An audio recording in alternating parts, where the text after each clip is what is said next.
Hi friends, welcome to JK Samayal. இன்னைக்கு நம்ம பார்க்க போற வீடியோ வாழைப்பூல பொரியல். இப்போ அந்த வாழைப்பூ பொரியல் செய்யிறதுக்கு வாழைப்பூவை க்ளீன் பண்ணி வச்சிருக்கேன். க்ளீன் பண்ணும்போது எப்படி பண்ணனும்னா பாருங்க, வாழைப்பூல இந்த வெளி பூரா இருக்கிற அந்த பூவை புட்டு போட்டுருங்க. அதை யூஸ் பண்ண கூடாது. அதுக்கு அப்புறம் உள்ள பாத்தீங்கன்னா இந்த நரம்பு மாதிரி குச்சி இருக்கும். இந்த குச்சியை வந்து நம்ம யூஸ் பண்ண கூடாது.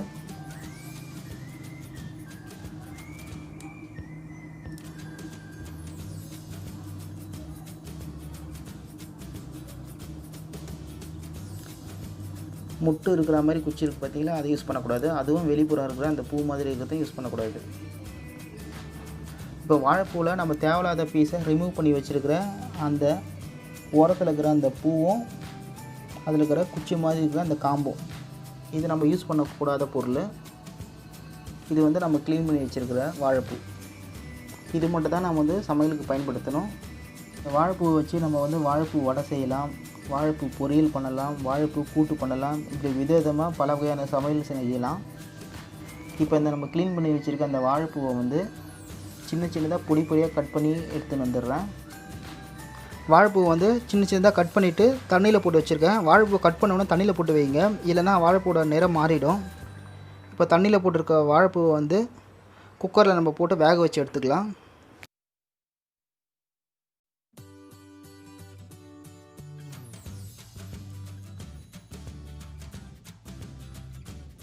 இப்போ நம்ம குக்கரில் சேர்த்த வாழைப்பூ வந்து வேக வைக்கணும். அதுக்காக 1 டம்ளர் அளவுக்கு நான் தண்ணி சேர்த்துக்கிறேன். இப்போ குக்கரில் ஒரு 2 விசில் வர வரைக்கும் வாழைப்பூ வேகட்டும்.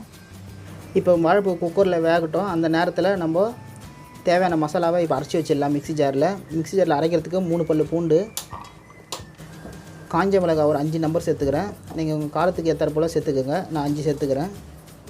இதற்கு வந்து அரை மூடி தேங்காய் தேவை. அரை மூடி தேங்காவை வந்து சின்ன சின்னதாக கட் பண்ணிக்கோங்க, ஏன்னா நம்ம மிக்ஸி ஜாரில் அரைக்கிறதுக்காக.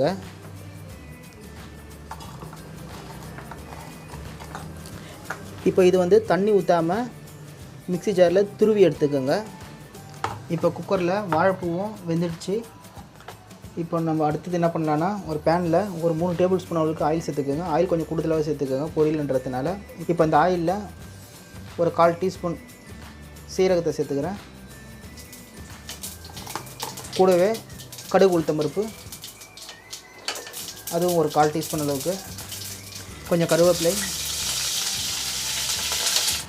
அடுத்தது ஒரு மீடியம் சைஸ் வெங்காயம் 1, அதுவும் சேர்த்துருங்க. இப்போ நல்லா கலரி விட்டுருங்க. வெங்காயம் வதங்கணும்.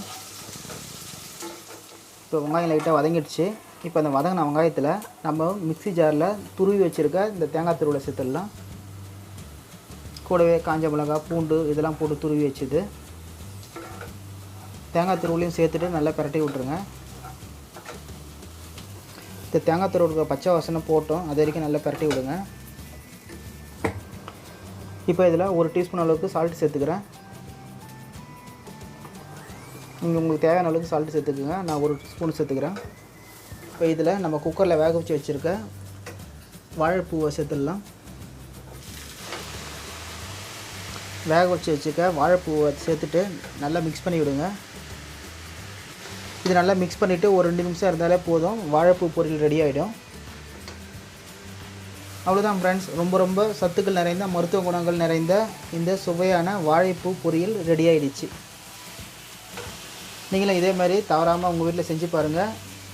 இந்த வீடியோ பிடிச்சிருந்தா இந்த வீடியோ லைக் பண்ணுங்கள். நம்ம ஜேகே சமையல் சேனலை இது வரைக்கும் நீங்கள் சப்ஸ்கிரைப் பண்ணலாம், மறக்காமல் சப்ஸ்கிரைப் பண்ணிவிட்டு கூட ஒரு பெல் பட்டனையும் ப்ரெஸ் பண்ணிங்கன்னா நம்மளோட ஒவ்வொரு அப்டேட்டையும் நீங்கள் மிஸ் பண்ணாமல் பார்க்கலாம். மீண்டும் அடுத்த வீடியோவில் சந்திக்கலாம். தேங்க்ஸ் ஃபார் வாட்சிங்.